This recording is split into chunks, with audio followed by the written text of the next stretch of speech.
तो सबसे बड़ी बात तो ये है कि परमात्मा ने हम सबको बहुत कीमती लक्ष्य लेकर के दिया। कोई भी हमारे में से एक फालतू नहीं है, हमारे में से कोई भी एक ऐसा नहीं है जो निकम्मा या परमात्मा बेला था तो हमें बना दिया। परमात्मा बहुत समझदार है, बहुत काबिल है।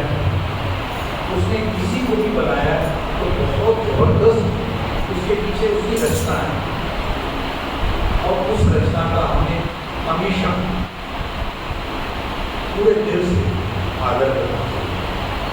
और उसका सबसे बड़ा तरीका ये है कि हम परमात्मा के दर पे बैठे हैं तो परमात्मा का ये दर केवल मंदिर तक नहीं है। हमारा घर, रास्ता, मकान, हर जगह परमात्मा की है, तो हर जगह उसका डर, उसका भय हमारे अंदर रहना चाहिए। गतिशी देखभाल समिति से मैं पिछले वर्षों से जुड़ा हुआ हूँ, तो गतिशी देखभाल समिति के बारे में सबसे पहले बताना चाहूँगा। गतिशी ऋषि के बारे में आप सब जानते हैं, जिन्होंने अपने हड्डियों का दान किया था, जिसके कारण देवताओं ने शस्त्र बनाए थे और दानवों का नाश किया। ये एक पौराणिक मान्यता है। उसके बाद से उनके नाम पर ये समिति 25 साल पहले शुरू हुई, और 25 साल बाद आज 97 में कल परसों ही हमारा एक रजत जयंती समारोह था, जिसमें उपराष्ट्रपति की उपस्थित थे। तो वहाँ एक शानदार कार्यक्रम हुआ। गतिशी देखभाल समिति में जो कार्य होते हैं उनकी विवेचना में थोड़ा सा बता दूँ कि हमारा मुख्य कार्य होता है देहदान, नेत्रदान, अंगदान। देहदान का क्या मतलब है, क्यों किया जाता है? आप में से सभी को ये मालूम होगा कि कभी कोई बीमार होता है तो सबसे पहला वाक्य मुंह से क्या निकलता है? कोई अच्छा डॉक्टर हो, ये बीमार है इसके लिए कोई अच्छा डॉक्टर होगा। तो अच्छे डॉक्टर बनेंगे कैसे? रिसर्च करके, पढ़ाई करके। तो पढ़ाई करने के लिए देह चाहिए। इस देह के ऊपर वो अपनी चाहे MBBS करें, चाहे BAMS करें, BHMS, होम्योपैथी, आयुर्वेदिक, यूनानी, कोई भी पद्धति से पढ़ाई करें, उन्हें पहले साल में एनाटॉमी एक सब्जेक्ट पढ़ना ही पड़ेगा। तो उस एनाटॉमी को पढ़ने के लिए कैडिवर, जिसे कि गुरु या शरीर कहते हैं, उसके ऊपर रिसर्च करेंगे। और आने वाले समय के अच्छे डॉक्टर बन सके, इसलिए ये मानवता के हित में हम एक अच्छा कार्य कर सकते हैं। पगार हमारा केवल भी है, वहाँ हमारे वॉलंटियर्स भी हैं, उनसे बात करके फॉर्म भरे जा सकते हैं, आपको थ्रू उसकी जानकारी दे दी सकते हैं। दूसरा देहदान के बाद है नेत्रदान। देहदान में एक शंका मन में आती है, जब मैंने अगर अपना देह दान कर दिया तो संस्कार नहीं होगा। अगर संस्कार नहीं हुआ तो भटकती रहेगी, फिर क्या होगा? गीता के 16वें अध्याय के 7वें श्लोक में जैसा लिखा है कि पुष्प और गंध तो अलग अलग आइडेंटिटी। पुष्प से जैसे ही गंध अलग होती है, वो पुष्प का हिस्सा नहीं रह जाता। शरीर से जैसे ही आत्मा अलग होती है, निवृत्त होती है, वैसे ही शरीर का हिस्सा नहीं रह जाता। शरीर एक वाहन है, जब तक वाहन है शरीर संसार की यात्रा कर रहा है। तो जैसे ही संसार की यात्रा को संपूर्ण किया, अगली यात्रा के लिए जो अंदर रूप है वो अलग निकल जाता है। उसका फिर भटकने का कोई सिस्टम नहीं। हमें हमारी गर्भ उसकी दूसरी बात की मेन बात आपको जान के हैरानी होगी कि भारत में 10 लाख से ज़्यादा लोग इंतजार कर रहे हैं प्रति वर्ष आंखों के लिए, तो 10 से भी कई ज़्यादा लाख लोग इंतजार हैं।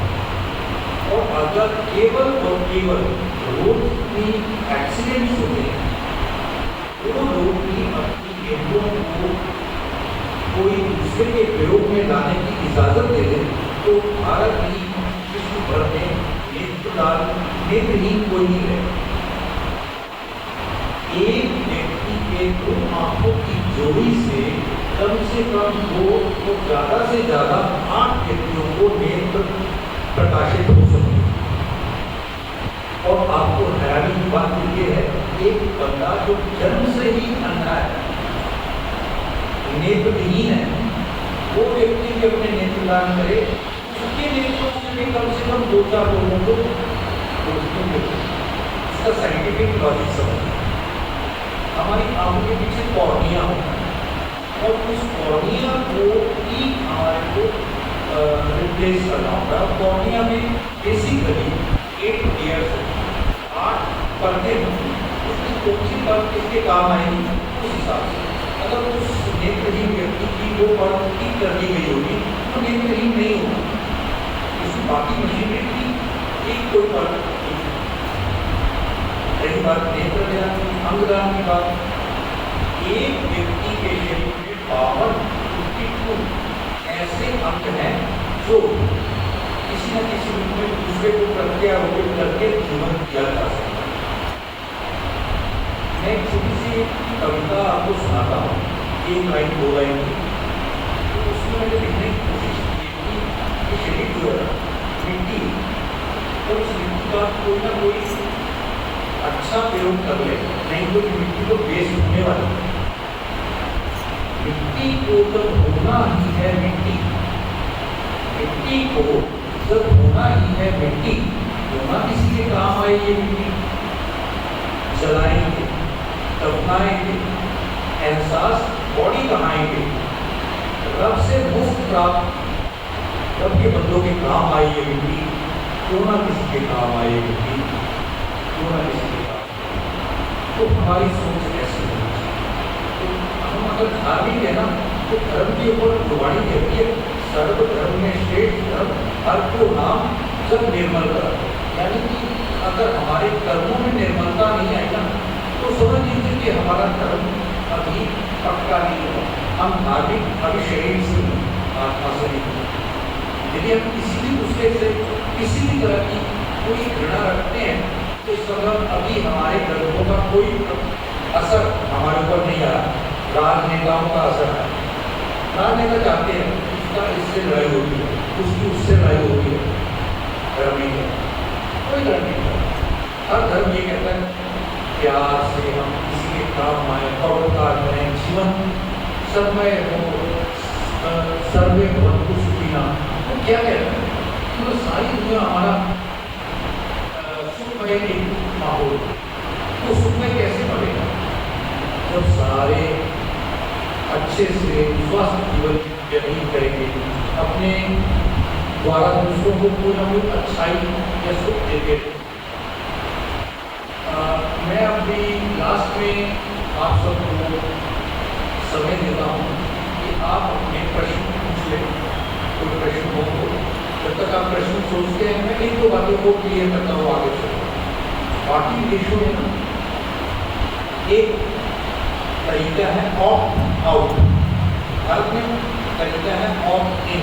ऑप्ट इन का मतलब है ये शरीर देश की अमानत नहीं है, इस शरीर को आप अपने धर्म के अनुसार जलाएं या दफना दें या जो भी करना चाहें वो करें।